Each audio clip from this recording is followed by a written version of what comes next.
Bonjour à tous et bienvenue pour cette nouvelle vidéo. Je suis évidemment très contente de vous retrouver.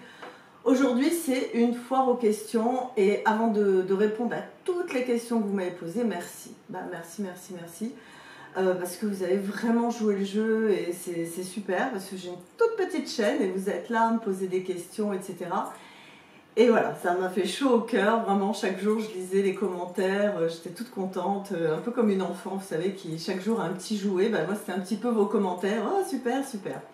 Donc aujourd'hui je vais juste répondre aux questions et les réponses pour les questions voyantes, ce sera dans la semaine. Je ne sais pas encore quel jour, j'ai pas encore tout organisé, je sais qu'aujourd'hui c'est foire aux questions. Alors, je vais répondre à 11 questions que j'ai regroupées en fait, parce que plusieurs fois il y a des personnes qui m'ont posé les mêmes. Donc évidemment, je n'ai pas pris une par une, j'ai regroupé les questions qui me paraissaient les plus pertinentes et intéressantes. Bon, on commence, hein. Allez, on y va. Alors, il y a, donc j'ai noté quelques pseudos, comme ça, vous vous reconnaîtrez. Bérangère75 de Suisse, Nathalie Dionne me pose un peu la même question. Alors je mets mes lunettes pour lire, parce que j'ai tout noté évidemment.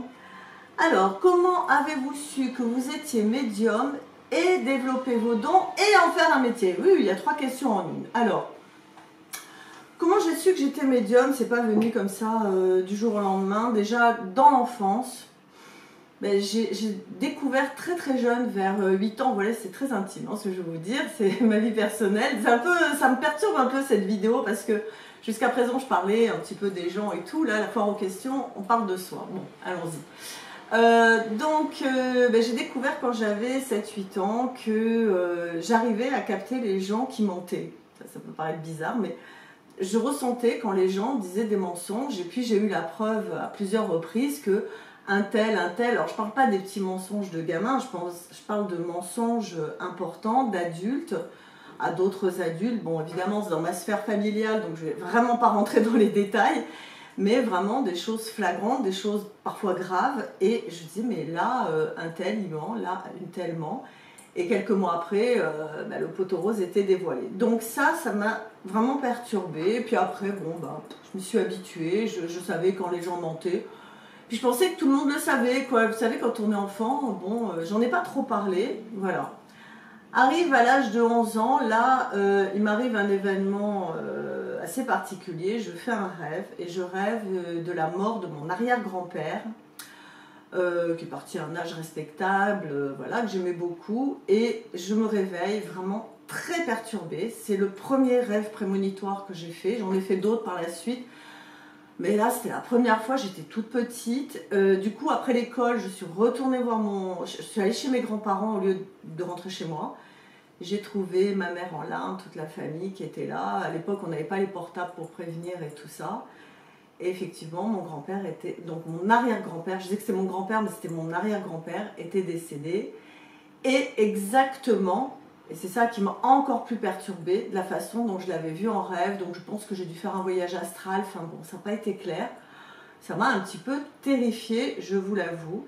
Et ensuite, pareil, période de latence, j'étais très jeune, 11 ans, donc j'ai oublié tout ça. Et vers l'âge de 18 ans, avec des amis. Donc là, c'était la période où je m'intéressais à l'astrologie, à l'ésotérisme, à la spiritualité. Je commençais vraiment à m'ouvrir à tout ça. Et vers l'âge de 18 ans, avec des amis, on a joué au Ouija. Et en jouant au Ouija, je me suis rendu compte que j'entendais les réponses avant j'entendais les réponses dans ma tête avant qu'elles soient dans le Ouija. Et puis également qu'au bout d'un moment, je raconte ça sur mon blog, hein, je vous laisserai le lien si ça vous intéresse de voir en profondeur ce qui s'est passé.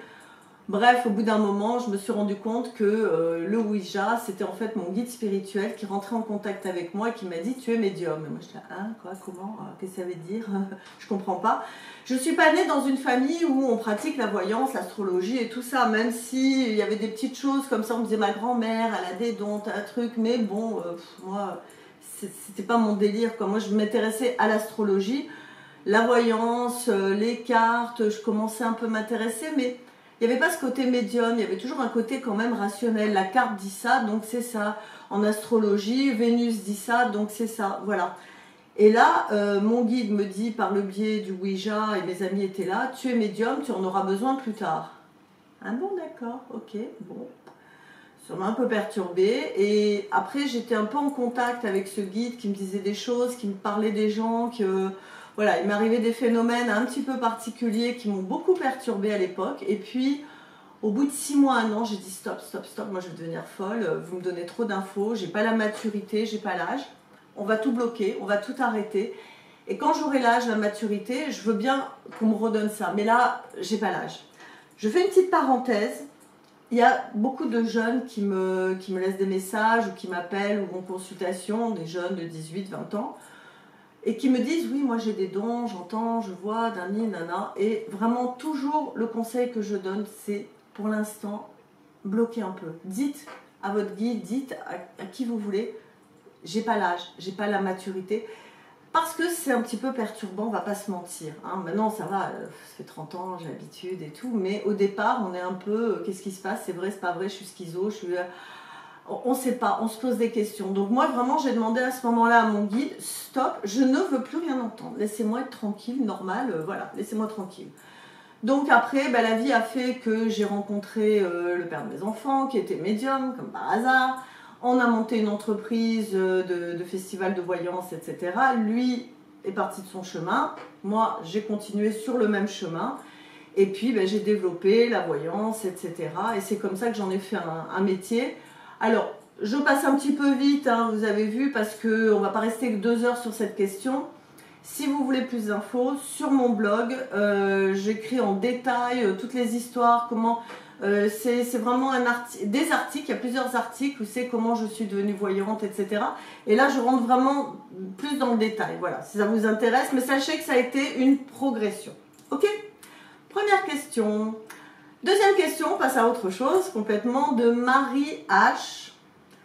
Comment établissez-vous votre journée? Bon, vous verrez, c'est très simple.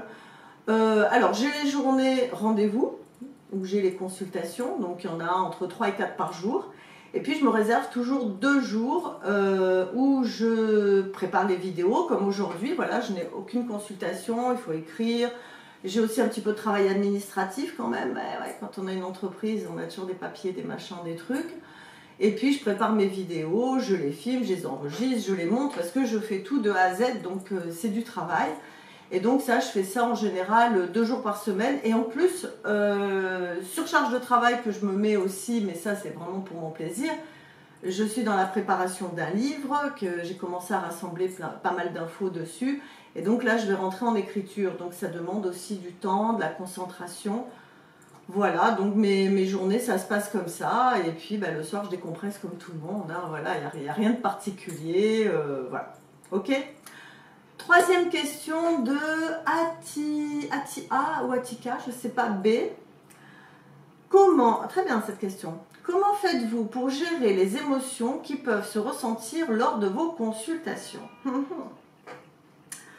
Alors ça, j'avoue qu'au début, quand j'ai commencé à être professionnelle, donc j'avais 28-30 ans, voilà, j'avais vraiment beaucoup de mal. Le soir, j'arrivais chez moi et j'avais l'impression d'avoir tous mes clients avec moi et je disais « Oh, tu te rends compte, oh, le pauvre, oh, la pauvre, ce qui est arrivé et tout. » Et ça m'encombrait un peu. Et je dois vous dire que j'ai vu plus d'un voyant, plus d'une voyante péter les plombs parce qu'ils n'arrivaient pas justement à dégager les émotions. Parce qu'on reçoit beaucoup, on est dans l'empathie, on est des personnes en général assez sensibles, hein, les personnes qui sont dans la relation d'aide.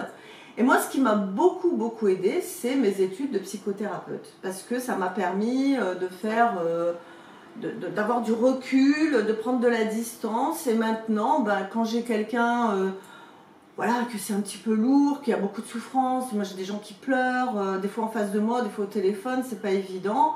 Donc je suis à fond dans ce qui se passe, dans l'empathie, je parle, voilà, j'essaie de consoler, enfin bref, je fais mon travail.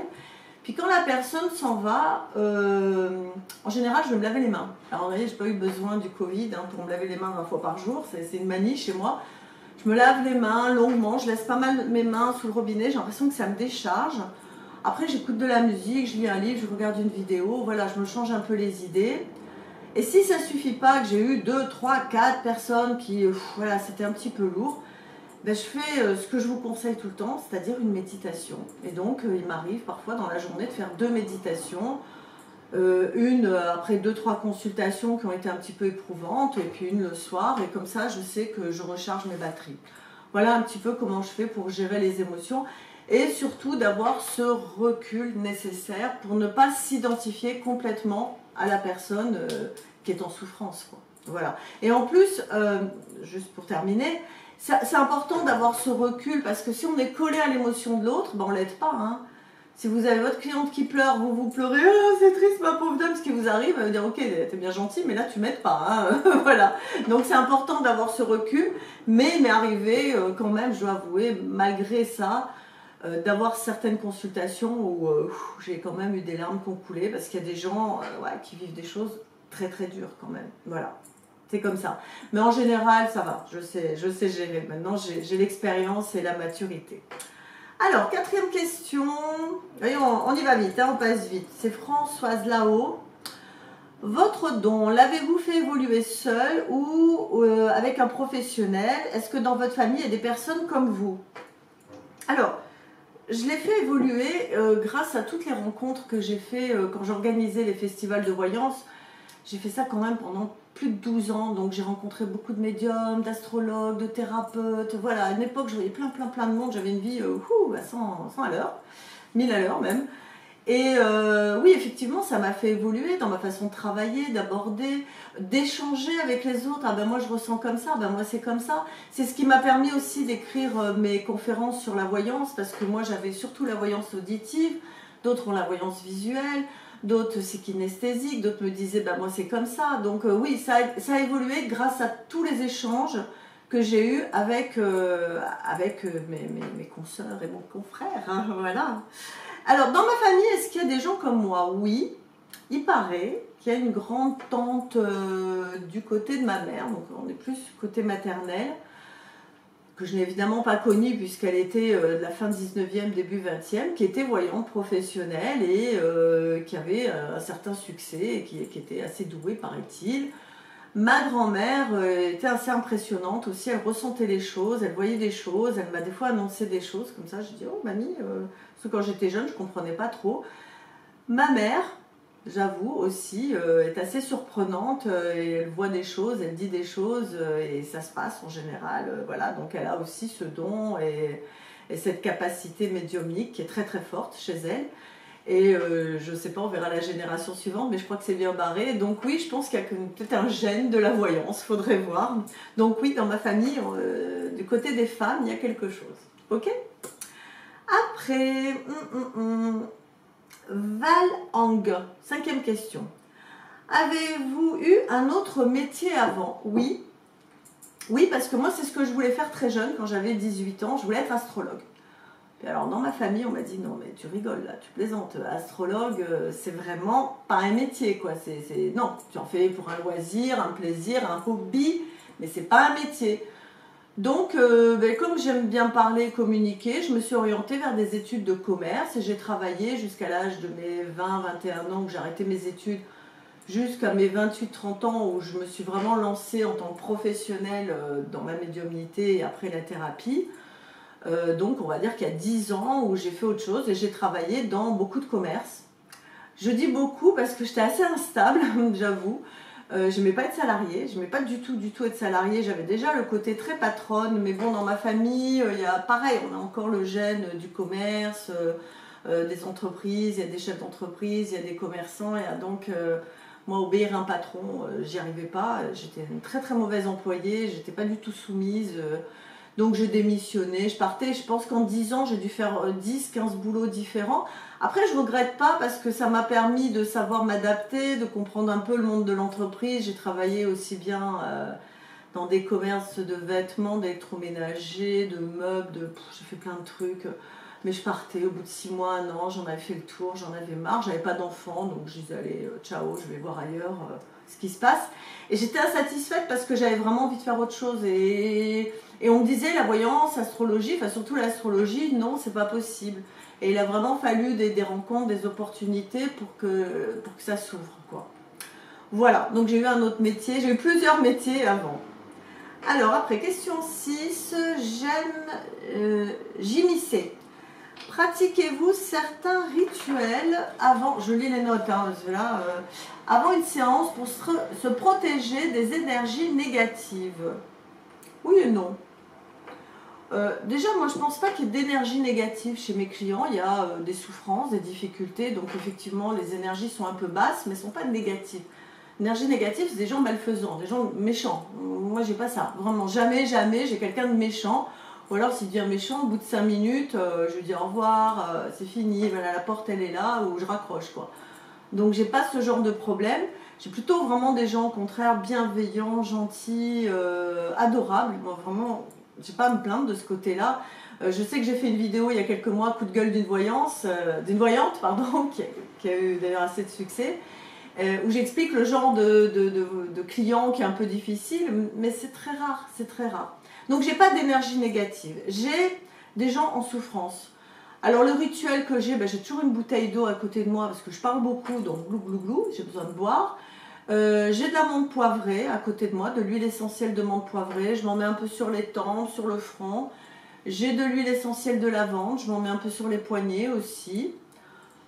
Et puis, je respire un bon coup et j'appelle mon client. Et puis voilà, quoi, ça se fait naturellement, il n'y a pas... Je fais pas des prières, non, je fais pas tout ça, quoi. C'est assez simple, tout simplement, voilà. Il n'y a pas de magie, de trucs surnaturels. Des fois, j'allume une bougie. En hiver, j'aime bien... Alors l'été, j'ai souvent les fenêtres ouvertes. Mais en hiver, je mets un petit peu d'huile essentielle, vous savez, en diffuseur, parce que j'aime bien les bonnes odeurs. Voilà, d'accord, rien de spécial. Ensuite, question 7. Question 7 et 8, c'est un peu les mêmes, hein, finalement, de futile utile. Être médium aide à ne pas se tromper dans sa vie, ses choix, relations, etc. Et voyez-vous pour vous? Donc, c'est un peu la même question de Black Shadow. Ouais, Black Shadow, wow. Alors, est-ce que ça aide à ne pas se tromper? Oui et non. Oui, parce que moi, je suis un peu têtue. Quand j'ai une idée en tête, même si on me dit t'as tort, tu ne devrais pas le faire, j'y vais, on verra bien. Bon, c'est pas toujours, ça ne m'a pas toujours réussi, mais je pars toujours du principe que dans ma vie, il n'y a pas d'échec, il n'y a que des expériences. Donc, soit je réussis, donc c'est une réussite, soit j'apprends. Hein, c'était comme Nelson Mandela qui disait ça, hein, ça ne vient pas de moi.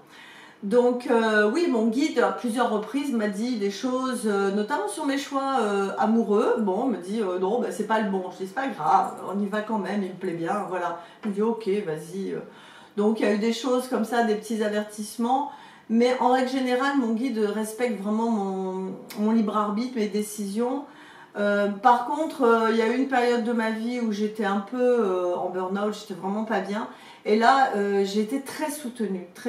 Alors par ma famille, mes amis, mais également par mon guide spirituel, qui m'a annoncé des années avant que sur Internet, j'allais me développer, que j'allais faire des conférences, que ceci, à une époque où je croyais plus, ou même je me disais je vais arrêter. Voilà, c'était une période très compliquée, c'était en 2005-2006. Et donc là, il m'a vraiment encouragée et dit mais c'est vraiment ça, c'est ce que tu dois faire et t'inquiète, ça va revenir, quoi. Mais sinon, je suis un peu comme tout le monde, je vis aussi au jour le jour. Mais les grands événements, les choses importantes, oui, je suis prévenue. Voilà, notamment les décès. Ça, c'est moins cool, mais bon, c'est comme ça. Voilà. Après, 9e question. Est-ce de Charlie 571. Est-ce qu'en tant que médium, on peut voir les entités, et moi je rajoute, ou les défunts? Oui. Oui. Hélas. Et d'ailleurs, moi j'ai fait blocage. J'ai demandé qu'on me bloque aussi là-dessus. Les entités, j'en ai vu vraiment, notamment quand je faisais du Reiki. À une époque, je faisais beaucoup de Reiki. Et il y a parfois des entités qui sont collées sur les personnes. Alors c'est pas des entités, c'est pas le diable, hein, c'est pas Belzébuth, hein, je vous rassure, c'est juste des espèces d'entités du bas astral qui sont collées sur la personne et qui l'empêchent d'être bien. Donc c'est pour ça que je vous conseille, si vous sentez que vous êtes vraiment en perte d'énergie, allez voir quelqu'un qui fait du Reiki, un énergéticien, etc. Ça peut vous aider déjà à enlever un petit peu toutes ces espèces de parasites qu'on a quand on est vraiment très très bas au niveau psychologique et physique, on le sent dans le corps. Les personnes le sentent, elles disent « Ah, je sens un truc qui est collé là sur moi ». Donc ça, en général, un bon énergéticien, quelqu'un qui fait du Reiki va vous enlever tout ça. Sinon, il m'est arrivé une expérience un peu traumatisante. En plus, j'étais très jeune, j'avais 22-23 ans. Donc là, j'étais déjà en contact avec mon guide, mais c'était light, hein, on va dire. Et j'ai enlevé vraiment une entité très très malsaine, très négative sur une de mes amies. C'est une histoire que je raconte sur mon blog. Je vous mettrai le lien de l'histoire parce que c'était assez folklorique. Ouais, vraiment impressionnant. Les défunts, oui, je les vois et je ne veux pas les voir parce que c'est pas ma spécialité, c'est pas vers ça que je me suis orientée. En fait, on va dire que les médiums, il y a 3 types de médiums.